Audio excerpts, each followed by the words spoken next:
This piece is based on work by Mark Frank and read by Automated Voices. Welcome back to our vodcast series, Narrative Mediation's Guide for the Perplexed. I'm Hope, and today we're picking up with Mark Frank, mediator, lawyer, and creator of this channel on narrative mediation. Mark, last time you introduced this idea that humans aren't just rational actors, but instead, we're storytellers. But today I want to ask, where does that idea come from? Because most of us grew up being told the opposite. Right. Like most people educated in the West in the 20th century, I grew up immersed in the rational paradigm, the idea that the gold standard for human action is reason, analysis, evidence. And that's not a bad thing. Rationality is a massive improvement over dogma or manipulation. But here's the problem. When you bring hyper-rationality into mediation or even into everyday social interactions, it lets us down. It leaves us tongue-tied in the face of strong emotions. It makes human messiness feel like an error instead of part of the picture. But conflict as we experience it isn't being driven by facts alone. It's driven by meaning, which is a much more complicated thing. That's why the narrative paradigm matters. It says humans don't make sense of life through detached analysis. We make sense of our lives through stories. So instead of being judges weighing up the evidence, or philosophers running endless arguments, are we more like novelists, pulling threads together into something coherent? Exactly.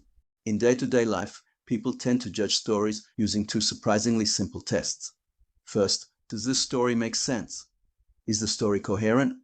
Second, does it resonate with our experience of life? You might call that fidelity.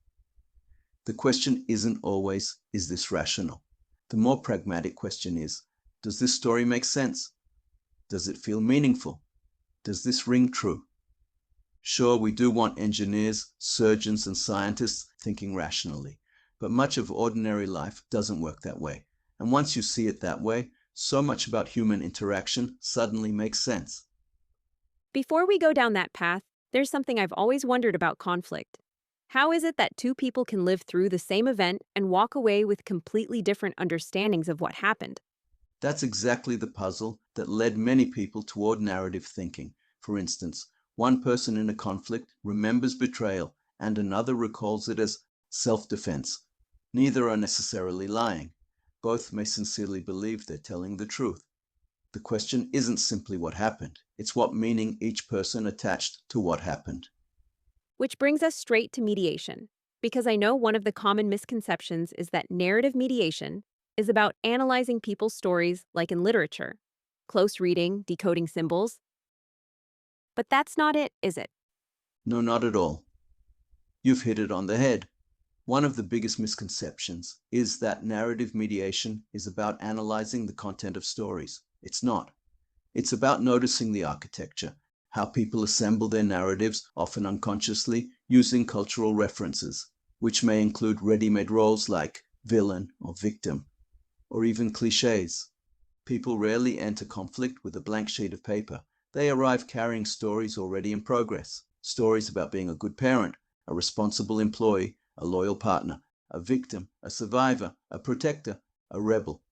And conflict often emerges when those stories collide, not simply when needs and interests collide, but when identities collide.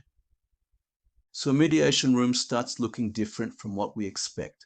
Two people in conflict may not necessarily be processing two different sets of facts. They may be placing the same facts inside different stories.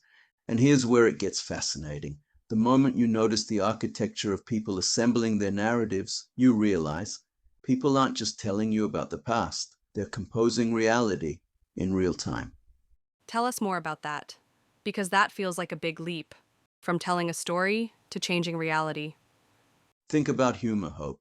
If I tell you, an Englishman, a Frenchman, and a Jew walk into a bar, you immediately know what kind of story it is. It's the cultural shorthand that does half the work. A comic has to plant a slice of his reality into the listener's mind. And that shorthand is powerful. It lets me transfer meaning to you in an instant. And we do this constantly, not just in jokes, but in how we frame our relationships, our conflicts, even our sense of who we are. So when I describe a boss as a micromanager or a partner as the villain in my story, I'm not just reporting, I'm plugging into cultural scripts that give you a whole world of associations in one word.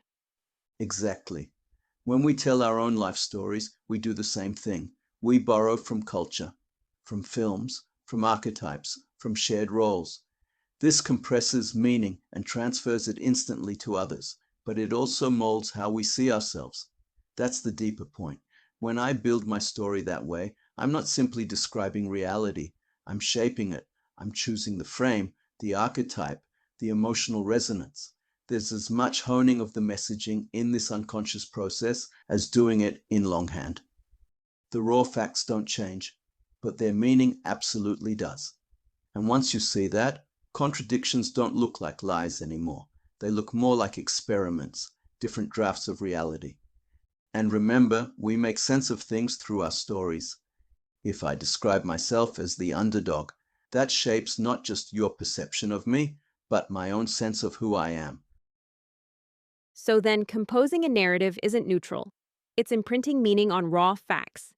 And by doing that, we reshape our subjective reality. Exactly. In a joke, the comic makes the meaning funny, whereas in conflict, the antagonists shape the meaning of the facts unamusingly, often into conflictual narratives. And as mediators, that's what we are listening for. Not just the surface facts, but the scaffolding. What roles people are adopting, what cultural scripts they're leaning on, what meaning they're trying to cement into their story. Because those script notes show us both the social context they're drawing from and the possibilities for reframing. And once you see that, contradictions don't look like lies anymore. They look like experiments, different drafts of reality. Yes, a person can be both a victim and a survivor. Or consider Rick from the cult movie Casablanca. Alternatively, a cynic and a hero, depending on which elements we direct to the front of the stage. That's why narrative mediation is less about nailing down the truth and more about helping people author new possibilities. You remember in our first conversation, we talked about imaginary story folders. We encourage people in dispute to reach into their story folders and play around with the alternative narrative techniques to see how the story they're telling, to make sense of the argument, might be remolded. Because narratives don't merely describe reality, they organize reality. They determine which experiences become important and which fade into the background. And because meaning affects action, stories don't just explain the past, they help create the future. Which means that if a conflict is being sustained by a story, then remodeling the story may open possibilities that previously seemed impossible. Exactly.